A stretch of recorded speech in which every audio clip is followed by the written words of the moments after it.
hasil kegiatan, hasil cipta, karsa, rasa dari masyarakat yang diturunkan oleh para leluhur nenek moyang hingga saat ini.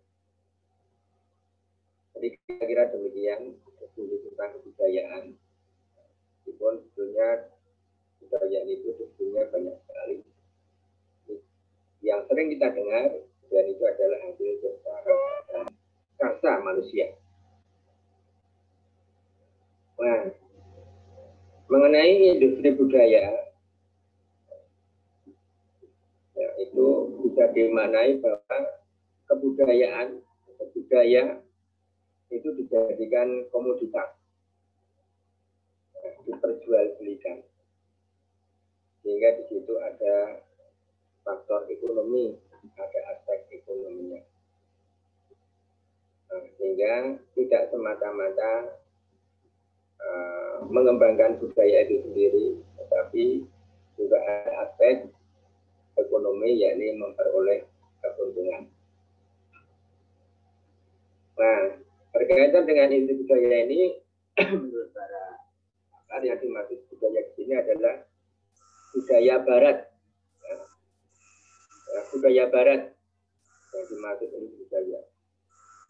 Nah, ini banyak menyangkut mengenai budaya massa atau budaya pop, yakni budaya yang diproduksi secara massal, kemudian dipublish oleh media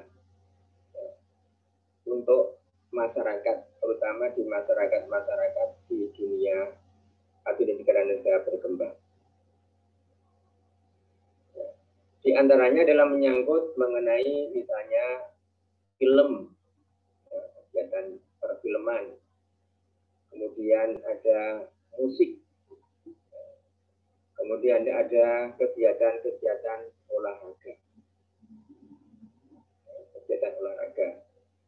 kemudian juga kegiatan yang lain. Nah, kalau kita perhatikan industri budaya dari budaya global yang membanjiri Indonesia itu banyak. Kita tahu dari sisi misalnya film, bagaimana film-film itu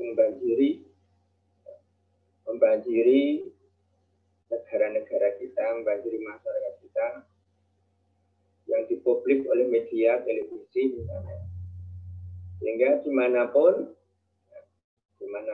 kita di negeri kita ini bisa melihat, bahkan sambil bersantai di rumah kita bisa melihat bagaimana film-film yang ada di negeri barat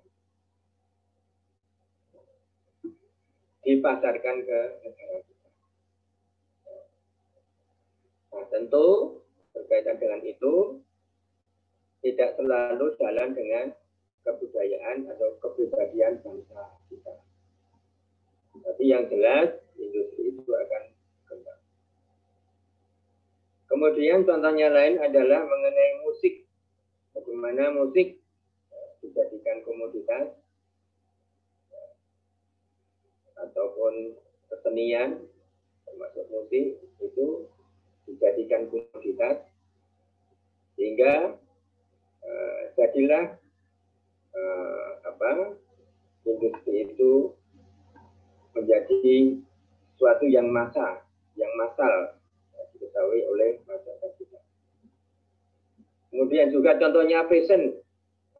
Dulu saya mengambil contoh misalnya pakaian jeans, blue jeans, itu kan zaman dunia, ditawarkan oleh iklan-iklan, kemudian dipakai oleh masyarakat kita, tidak membedakan itu dari mana, tapi hampir semua remaja kita itu tahu atau bahkan memakai pakaian itu. Termasuk pakaian-pakaian fashion pakaian-pakaian wanita. Bahkan juga termasuk pakaian mungkin pakaian-pakaian tertentu. Contohnya adalah musik. Kemudian olahraga. Nah, olahraga itu juga demikian. Olahraga dijadikan komoditas dijadikan industri. Jadi bukan hanya sekedar olahraganya sendiri, tetapi peristiwa itu menjadi menjadi industri. Kita tahu bagaimana berkembangnya, bagaimana olahraga itu menggema, khususnya olahraga yang sudah populer, dan olahraga sepak bola. Hampir semua manusia kita di dunia ini, masyarakat itu menggemari sepak bola. Nah, sepak bola olahraga itu sendiri dijadikan sebuah industri, tontonannya ditonton dan lain-lain, sehingga menghasilkan uang. Jadi di samping peristiwa olahraga, tapi juga di situ ada peristiwa ekonomi. Nah, dari industri itu juga muncul beberapa yang disebut dengan kelompok-kelompok. Misalnya di dalam dunia olahraga kemudian muncul komunitas-komunitas yang mendukung olahraga tersebut, yang kelompok pendukung olahraga persatuan sepak bola tertentu. Di situ kemudian mereka menjadi sebuah entitas, menjadi sebuah komunitas. Untuk apa? Untuk mengekspresikan diri, tapi juga untuk membuat sebuah identitas diri, dan supaya bisa berkomunikasi, berinteraksi dengan kelompok lain yang sama-sama punya kesenangan yang sama atau hobi yang sama-sama hobi atau melihat sepak bola. Di situ ada kelompok-kelompok itu. Nah, itu mereka berinteraksi. Syukur-syukur mereka bisa di dalam rangka mewujudkan kerukunan. Tetapi kalau tidak dikelola dengan baik, kadang-kadang menimbulkan gesekan-gesekan yang tentu tidak bisa.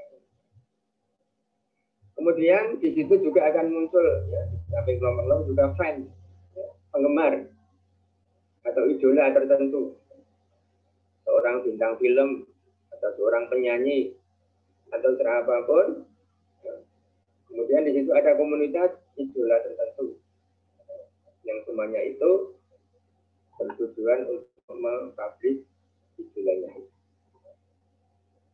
Jadi kalau berbicara tentang industri budaya itu tentu sebuah belantara yang ya tujuannya adalah di samping mempublish sebuah budaya, tapi juga untuk kepentingan ekonomi. Nah, bagi kita sebagai generasi muda, khususnya generasi muda Muslim, khususnya yang tergabung di dalam IMM, tentu perlu belajar mengetahui informasi demikian. Ya. Untuk apa? Untuk kita ambil pelajaran. Artinya apa? Artinya kita juga di dalam masyarakat informasi tidak boleh ketinggalan informasi yang ada di dunia ini, baik peristiwa olahraga, peristiwa budaya, peristiwa kesenian, peristiwa sosial, politik, dan lain-lain, ya, yang semuanya besok ketika kita sudah keluar dari perguruan tinggi akan memasuki masyarakat sosial. Nah, terkait dengan budaya ini, tentu budaya itu kita kenal juga ada budaya yang perlu kita lestarikan, budaya adiluhung. Nah, kalau kita berbicara tentang budaya, itu ada 4 aspek, yakni budaya nilai-nilai. Kemudian yang kedua adalah aspek tentang norma-norma hukum adat istiadat. Yang ketiga adalah perilaku, perilaku ataupun perilaku yang terformalisasi. Jadi misalnya tari itu adalah budaya umat. Kemudian juga ada budaya hasil, misalnya artefak, museum, dan lain-lain. Bangunan, jembatan, dan lain-lain. Jadi itu ada semua budaya. Jadi ada nilai-nilai, ada norma-norma, ada budaya perilaku, dan budaya budaya. Nah, budaya yang nomor 1 sampai 2 itu sering disebut sebuah budaya. Kemudian yang ketiga dan keempat itu sering disebut peradaban. Jadi peradaban lebih ke fisik. Itu ada yang mengatakan demikian. Nah, tantangan kita ke depan bagi kita sebagai mahasiswa, sebagai kita Muslim, tentu punya kewajiban untuk mengembangkan budaya yang sejalan dengan syariat agama kita. Contohnya adalah nilai-nilai kebaikan, nilai-nilai moralitas. Kemudian juga mengembangkan pendidikan, budaya mengembangkan pendidikan, mengembangkan organisasi itu adalah seni organisasi. Kemudian mengembangkan hal-hal yang lain yang insya Allah meskipun tidak sebuah industri, tapi insya Allah kalau di kita adalah berkah, ya, berkah tidak semata-mata niatnya itu ekonomi, tapi kalau kita mengembangkan pendidikan, mengembangkan apa yang disebut dengan etika, mengembangkan akhlak, mengembangkan nilai-nilai keagamaan, insya Allah kita juga mendapatkan berkah. Baik berkah itu berupa mungkin juga ada keuntungan, tapi yang lebih-lebih adalah bagaimana kita membuat atau menjadikan budaya itu sebagai membentuk manusia seutuhnya. Saya kira itu dulu sebagai pengantar diskusi ya. Mudah-mudahan ada gambaran untuk materi kita. Ya dulu, Assalamualaikum warahmatullahi wabarakatuh. Waalaikumsalam warahmatullahi wabarakatuh. Oke, itu tadi pemaparan materi dari Bapak Dr. Andes Agus Amrullah, Magister Agama. Kepada beliau, saya pribadi mengucapkan terima kasih. Oke, memasuki acara yang selanjutnya, yaitu sesi tanya jawab. Kepada teman-teman, saya persilahkan untuk menanya dan jangan malu-malu, karena menanya itu mahal.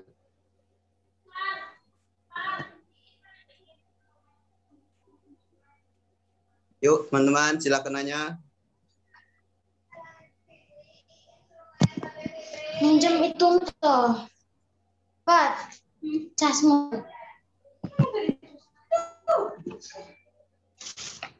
Ini bawa turun boleh nggak? Baik, saya mau bertanya. Oke, kepada Mbak Amel silakan untuk bertanya. Tapi jangan terlalu dalam pertanyaannya. Padanya saya persilahkan. Oke, baik Pak. Saya mau bertanya ya terkait industri budaya tadi itu kan. Memang ada beberapa hal yang mempengaruhi budaya gitu Pak. Nah, seperti yang kita lihat sekarang itu kan banyak konten-konten. Ya. Kepada Imawati Winda, silakan unmute dulu. Baik, banyak beragam konten begitu Pak. Nah, seperti yang kita lihat itu kan memang ada beberapa konten itu yang view-nya itu lebih banyak gitu, lebih viral lah dibanding jenis konten yang lainnya begitu Pak. Nah, apakah benar sebenarnya malah budaya itu yang mempengaruhi keviralan atau ketrendingan zaman sekarang gitu Pak? Mungkin kayaknya yang sedang hit sekarang itu kan kayak sinetron Ikatan Cinta gitu, atau apa YouTuber Atta Halilintar sama Aurel Hermansyah gitu Pak. Nah itu kira-kira sebenarnya memang dipengaruhi oleh budaya, apa konten-konten tersebut itu yang sebenarnya mempengaruhi cara berpikir masyarakat gitu. Gitu saja Pak dari saya. Oke, terima kasih Mbak Amel. Pertanyaannya sungguh bagus. Karena saya tidak bisa menjawab, maka saya menyerahkan kepada pemateri. Pada pemateri saya silakan. Ya, lagi-lagi karena motivasinya kan ekonomi, sehingga konten-konten itu selalu di-blog secara terus-menerus. Ya, berita-berita yang punya nilai jual itu selalu diputar terus-menerus, sehingga menjadi sebuah peristiwa, seolah-olah menjadi peristiwa budaya. Memang ada yang mengatakan bahwa kadang-kadang industri budaya itu memang tidak kalau tidak hati-hati dia juga menguasai, kemudian juga kadang-kadang tidak sesuai ataupun ya tidak sesuai dengan kenyataan. Nah, oleh karena itu ya, menurut saya bisa dua-duanya ya. Bisa itu menjadi sebuah budaya, tapi juga budaya itu sendiri yang bisa mempengaruhi, karena budaya itu sifatnya bisa mempengaruhi. Budaya itu bisa mempengaruhi. Orang yang dulunya katakanlah biasa-biasa ya, tapi kalau sudah ikut di dalam sebuah sistem bisa terpengaruh. Jadi budaya itu bisa mengaruhi dan bisa dipengaruhi. Nah, oleh karena itu tantangan kita adalah bagaimana memviralkan hal-hal yang baik. Contohnya sekarang ini yang baru viral itu adalah sebuah, kalau jadi itu ya, ada musik ya, musiknya Alibata itu ya. Itu kalau mengikuti YouTube itu kan, itu saya kira kalau Mas Alibata itu saya suatu kecemerlangan, kecerdasan, kejeniusan seorang Alibata, yang namanya apa? Nah, saya kira hal itu yang perlu bisa diambil sebuah pelajaran. Intinya pada belajar, karena budaya itu tidak lepas dari sebuah pembelajaran. Saya kira itu komentar saya. Mungkin kalau kurang pas ya cari referensi lain atau bisa berdiskusi lagi. Itu Mbak Amel. Oh baik Pak. Terima kasih penjelasannya Pak. Oke, baiklah, kepada teman-teman yang lain yang ingin bertanya, saya persilahkan.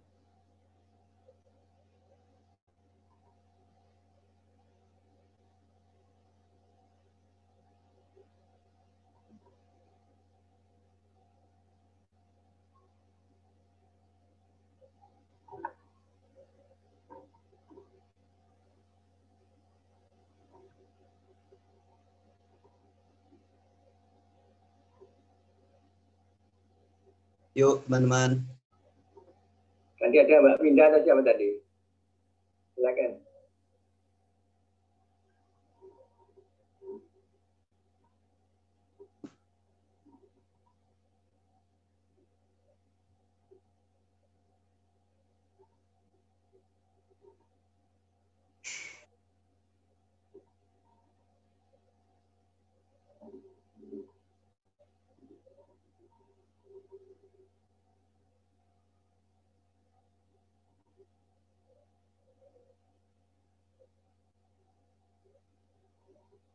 Hanya mungkin saya nambahkan ya Mas Gatot.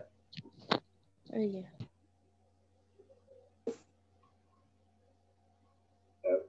Halo.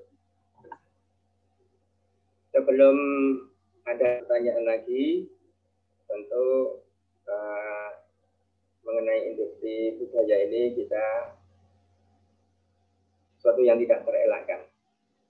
akhirnya akan berjalan terus. Tapi yang penting adalah bagaimana budaya yang diindustrikan itu tetap mempunyai kualitas yang bagus, mempunyai kualitas yang baik, meskipun di situ ada faktor ekonomi. Nah, kita perlu mengembangkan budaya-budaya yang didukung, budaya-budaya yang ya tidak terpabrik oleh massal. Contohnya misalnya mengembangkan kerajinan, kemudian misalnya batik atau apa, itu perlu dikembangkan. Ini adik-adik mungkin kalau menurut itu batik yang melalui tangan itu, canting dan lain-lain itu, generasi muda perlu menggeluti ataupun menekuni itu, karena itu juga budaya yang adiluhung. Di situ ada simbol-simbol gitu. Cobalah misalnya, kalau di IMM itu ada apa?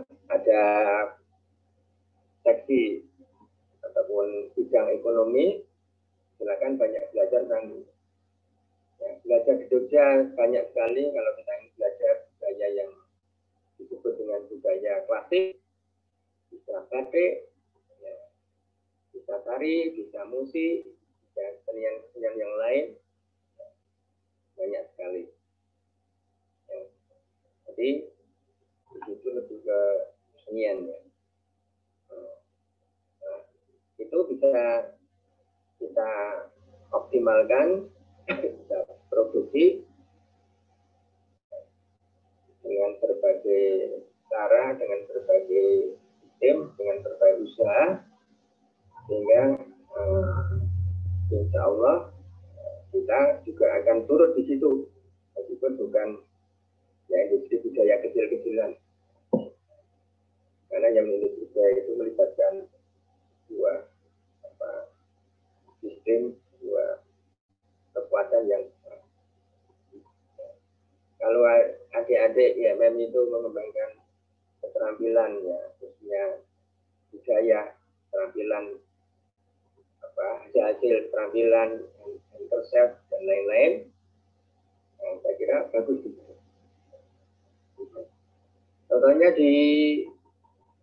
dulu saya pernah mendengar sebuah tayangan ya, bahwa ada anak-anak generasi muda yang mengembangkan misalnya hasil pengolahan petela singkong ya, di mana ini daerah Banyumas atau berapa. Itu ya masih juga itu bagaimana mengcreate agar singkong itu menjadi layak jual, dikemas dengan baik. Jadi itu juga termasuk kegiatan budaya yang bisa diperjualbelikan dan juga bisa menghasilkan uang. Sehingga itulah yang penting adalah sekarang ini yang penting adalah bagaimana kita kreatif di segala bidang, di bidang seni, budaya dan lain-lain. Yang penting kreatif. Karena yang penting sekarang itu bukan hanya otak kiri, tapi bagaimana pengembangan otak kanannya yang menghasilkan uang dan lain-lain. Itu insya Allah kalau kita mengembangkan itu, berkreasi, berproses dan lain-lain, dengan ketekunan, dengan kesabaran, dengan banyak belajar, insya Allah ya, dari diskusi hal yang di situ menghasilkan suatu menghasilkan suatu kegiatan yang bisa menghasilkan, katakanlah dalam tanda kutip itu menghasilkan itu. Nah, itu. Jadi kalau kita diskusi tentang industri budaya, kita ngaluk-aluk itu Menara Gading terlalu ya. Nah, kita mestinya kita yang kritis tapi punya solusi-solusi. Karena itu bagaimana IMM dengan keterbatasan, ya, mungkin ada keterbatasan, kita punya semangat untuk belajar, untuk terampil, untuk berkreasi. Karena hanya dengan itulah ya insya Allah kita bisa bersaing di dunia global ini. Itu Mas Moderator, terima kasih.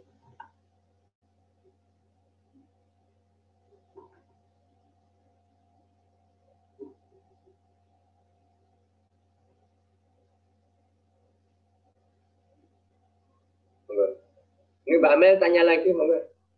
Oh, enggak. Mau bertanya lagi, Pak. Ya masih berkesinambungan sih dengan materi yang tadi Bapak sudah berikan itu. Seperti yang kita tahu nih ya, Pak, Indonesia ini punya banyak budaya yang berkualitas baik begitu, Pak. Tapi akhir-akhir ini malah yang lebih menonjol. Ada yang ngomong ya? Iya, tapi akhir-akhir ini yang banyak yang lebih menonjol itu justru yang budaya-budaya yang kurang baik gitu, Pak. Kalau misalnya seperti ini apa cara kita bersosmed, orang Indonesia bersosmed di sosial media gitu, Pak. Itu juga kan sudah merupakan suatu budaya ya, kita lihat bagaimana kebarbaran netizen Indonesia itu seperti sudah mendarah daging begitu, Pak. Dan kalau dilihat dari kebetul kampus saya memang kampus pariwisata, Pak, dan di situ memang untuk pertunjukan seni budayanya itu memang sangat digencarkan sekali. Itu maaf ini bukan menjelek-jelekan, tapi di grup seni tari itu banyak yang memang sudah kayak melampaui ya batas-batas norma-norma yang budaya yang ada begitu, Pak. Seperti yang lelakinya terlalu ke perempuanan begitu, dan ya terjadilah beberapa hal yang begitu Pak. Nah, gimana sih Pak caranya kita itu mengajak generasi muda ini itu untuk melestarikan budaya yang udah ada gitu, tapi dengan kualitas yang baik gitu. Menari pun kebanyakan sekarang ini yang ahli budaya itu banyak yang memang dekat dengan dunia-dunia yang seperti itu gitu, Pak. Nah, kira-kira bagaimana ya Pak untuk mengajak generasi muda tetap berbudaya tapi tidak keluar dari normal lah kita sebutnya begitu, Pak. Gitu Pak, mohon dijawab. Terima kasih Mbak Amel. Pertanyaan yang bagus. Memang semuanya itu segala sesuatu itu kalau berlebihan melampaui batas, melampaui norma-norma batas usilah, batas kepantasan itu tidak baik. Termasuk juga budaya, termasuk juga seni dan lain-lain. Ya. Maka kita di panduan jurusan Bahasa Muhammadiyah itu kan ada tuntunan hasil dari Munas itu. Seni itu bisa dikembangkan apabila satu tidak isyan, ya. Kemudian tidak durhaka kepada Allah, tidak menjauhkan diri dari Allah, tidak menimbulkan kerusakan, baik itu kerusakan fisik maupun kerusakan jiwa dan lain-lain. Ya. Jadi tidak menimbulkan kemungkaran, tidak menimbulkan isyan, dan itu maksiat. Ya. Tidak menjauhkan pada Allah, tidak menimbulkan kerusakan dan lain-lain. Itu ada kriteria-kriteria itu perlu dikembangkan. Nah, kita sebagai generasi muda Islam itu perlu memberikan sebuah solusi-solusi. Misalnya dari kita bersikap bermedia. Buatlah hubungan khas ya. Ya misalnya kalau kita bermedia dengan salam itu sudah biasa ya. Atau dengan yang lain-lain ada ciri khas yang itu juga mengajak. Jadi kalau ada sesuatu itu maka kita juga punya tanggung jawab untuk merubahnya. Rubahlah dengan kekuatan, ya. Rubahlah dengan tangan, ya. Dengan lisan, atau paling tidak kita tidak suka di dalam hati kita. Itu kalau ada kemungkaran. Dan kalau itu disebut sebuah kemungkaran, nah itu maka lakukan itu. Kalau bisa dengan lisan, dengan opini, ya. Atau kalau bisa dengan kekuatan, dengan lobby-lobby dan lain, atau paling tidak hati kita tidak. Jadi jadi kita dalam benak kita tertanam bahwa yang namanya sesuatu itu tidak bebas nilai. Ini itu juga tidak bebas nilai. Semuanya ada koridor itu. Ini itu bukan tidak bebas. Seni itu kemudian tidak bebas nilai. Tapi seni itu punya nilai. Nilai untuk apa? Nilai kebaikan. Maka dulu mantan Menteri Agama yang pertama, Pak Profesor Mufti Ali mengatakan bahwa dengan ilmu hidup manusia akan menjadi mudah.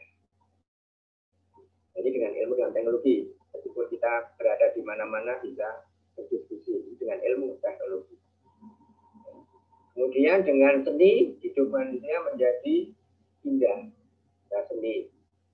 Yang meskipun kita pakaian, nah, pakaiannya juga pakai seni, ya, ada seninya. Ya, juga menutup aurat yang penting.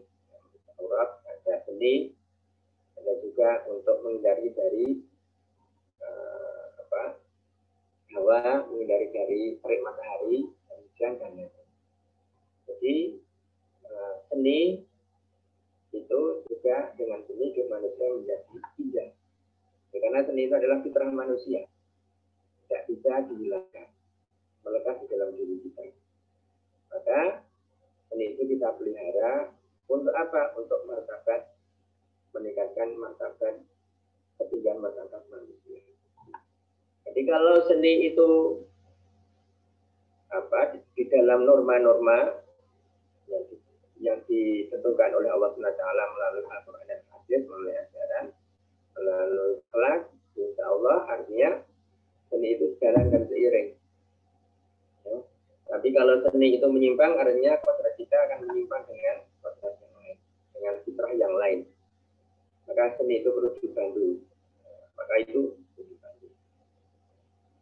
Nah, itulah mungkin yang bisa kita lakukan adalah paling tidak kita, kalau bisa pakai ini, kalau bisa kita membuat di counter dengan budaya lain. Budaya counter dengan budaya, seni dibantu dengan seni.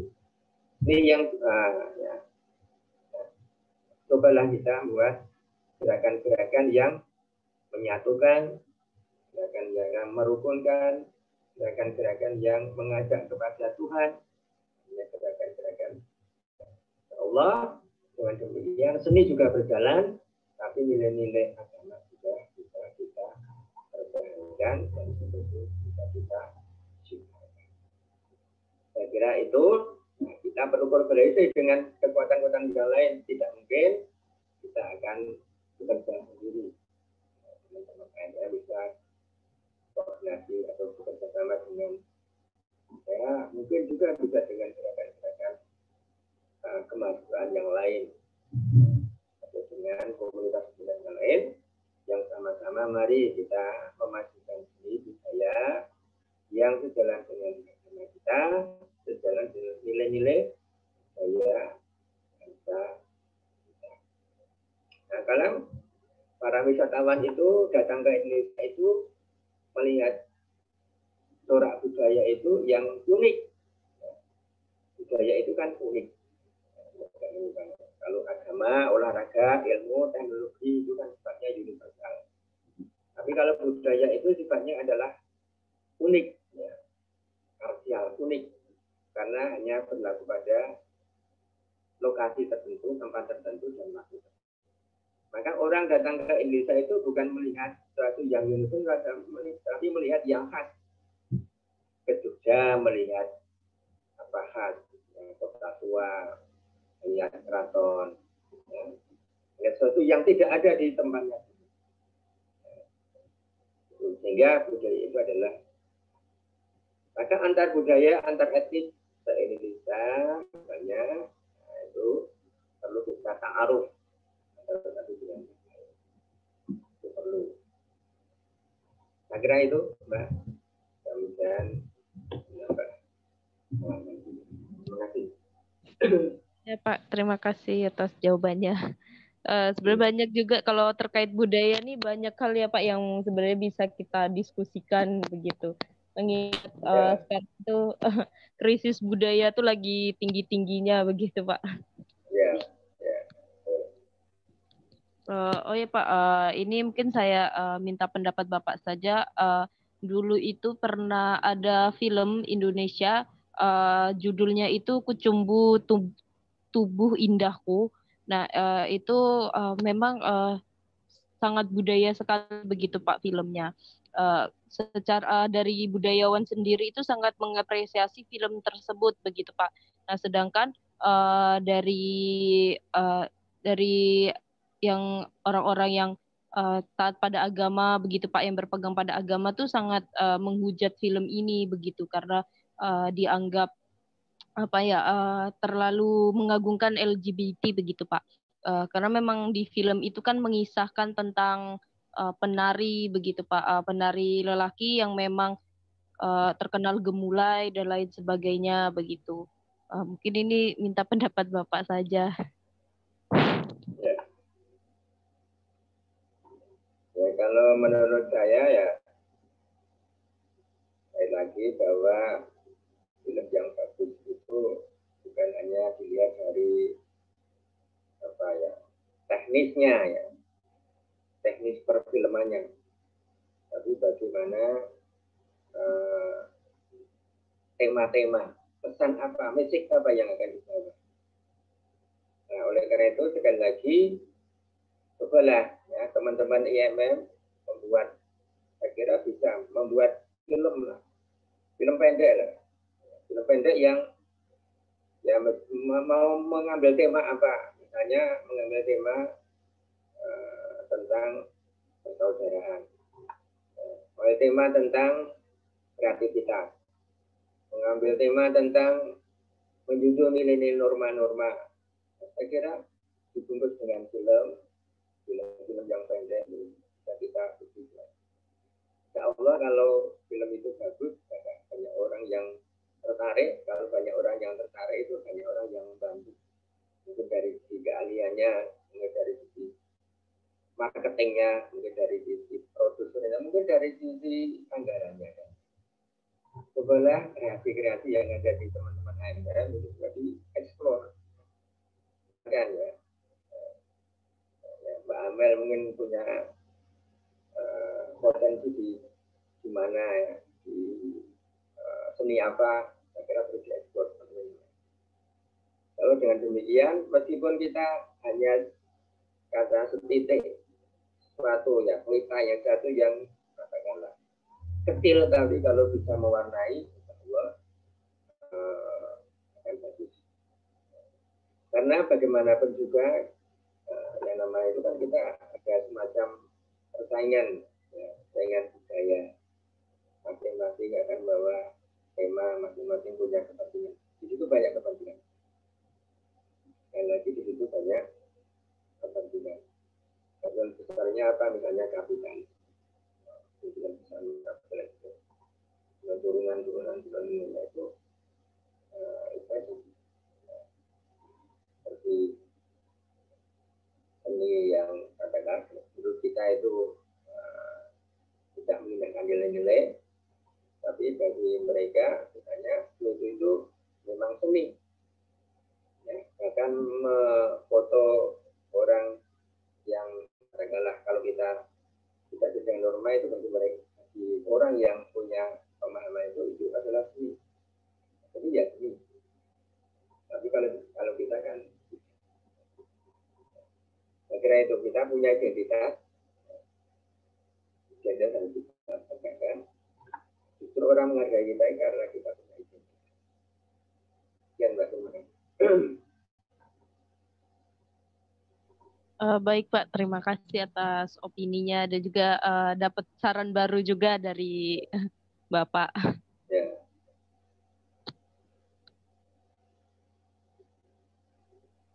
Oke, teman-teman, apakah masih ada yang ingin bertanya?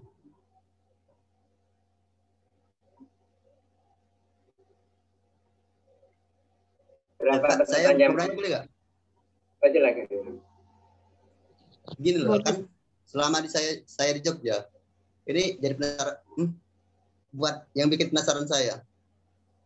kenapa mayoritas laki-laki Jogja rajin memakai sarung? Itu budaya apa bukan, Pak? Sarung. Ya. Oh, mengapa laki-laki Jogja rajin memakai sarung ya? Sarung. Ya. Sarung, oh, ya. Soalnya dari awal saya ke Jogja, saya tuh sering lihat orang itu pakai sarung. Orang kalau di tempat saya mayoritas pakai celana. Ya, ya, ya. Oke, Mas. Mas apa? Namanya Mas apa? Rahman.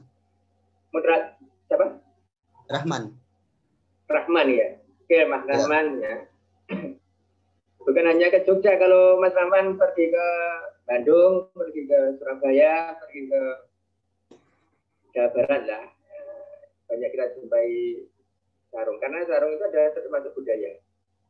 Jadi sarung itu budaya. Meskipun kalau ditelusuri mungkin tidak budaya asli Indonesia ya sarung. Tapi sudah lama ya, menjadi budaya kita juga. Sarung. Karena apa? Ya karena sarung itu praktis. Untuk beribadah itu juga praktis. Tidak bawa kemana-mana, jadi lipat, terjaga kebersihannya, dan lain-lain. Ya, itu sarung ya. Kita pakai sabuk, ya, tinggal ulel dan lain-lain. Sehingga di kalangan kita, para santri terutama yang kita ini juga termasuk santri. Itu kalau beribadah itu pakai sarung. Kalau mungkin juga saudara kita ya di pondok-pondok pesantren itu kan sarung sudah menjadi pakaian sehari-hari. Ya, saya kira budaya sarung itu juga bagus. Ya, saya kira bagus sekali. Ya. Sehingga nanti Mas Rahman bisa membuat pabrik sarung kalau gitu. Sehingga dibawa ke Jogja, insya Allah. Nah, mengapa demikian? Karena ini ada pengaruh apa ya budaya itu.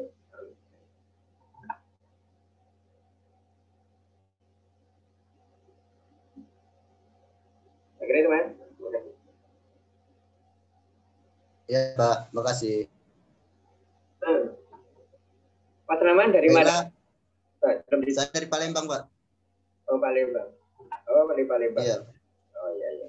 Ya, makanya saya tuh pertama datang ke Jogja itu agak kaget dikit loh. Kan Jogja termasuk daerah santri, Mas. Ya. Di situ kalau daerah santri biasanya itu di situ banyak remaja kita yang memakai sarung. Masyarakat Muslim banyak yang memakai imam misalnya, kemana itu. Bahkan sudah menasional, jadi tidak hanya Muslim saja yang pakai sarung. Ya. Sarung itu kan sudah budaya bangsa, budaya masyarakat itu sebelumnya. Jadi bukan hanya di Jogja saja, tapi di kota-kota lain, di daerah lain itu juga banyak yang Melayu juga pakai sarung, meskipun ada celananya ya. Melayu ada pakai sarung, ada unsur sarungnya. Mulai dari pakaian adat Riau, Aceh, kemudian Palembang sendiri kan juga ada unsur sarungnya kan. Saya kira meskipun dalam jumlah yang tidak banyak, tapi sarung itu sudah membudaya di masyarakat Indonesia. Terima kasih.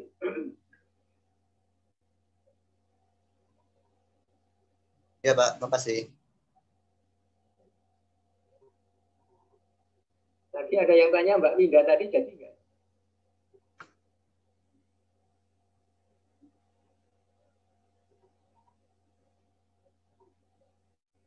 Teman-teman, apakah masih ingin bertanya?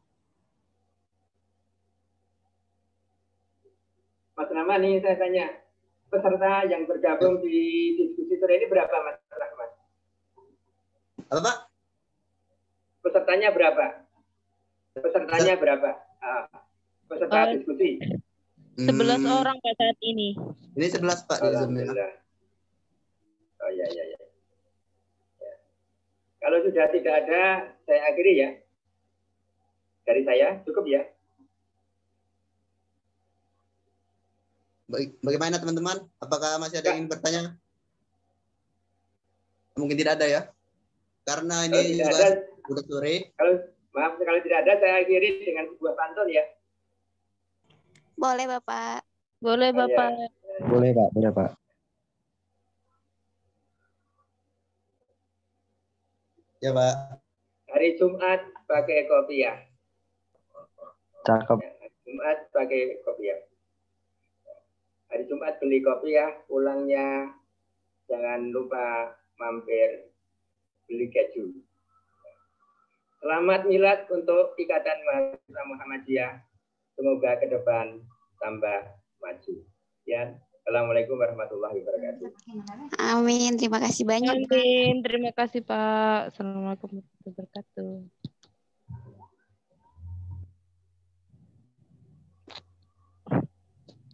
Langsung tuh.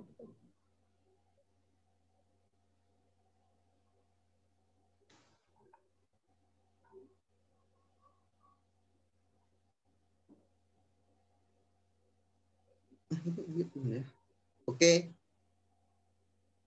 Langsung ya, Pak. Oke, karena hari sudah sore, maka sesi tanya jawab ditutup. Memasuki acara lanjut, Kak. Memasuki dengan ditutupnya pemaparan materi dari Bapak tadi, maka berakhir sudah acara pada sore hari ini. Saya mengucapkan terima kasih kepada rekan-rekan yang telah menyempatkan sedikit waktunya untuk hadir pada sore hari ini.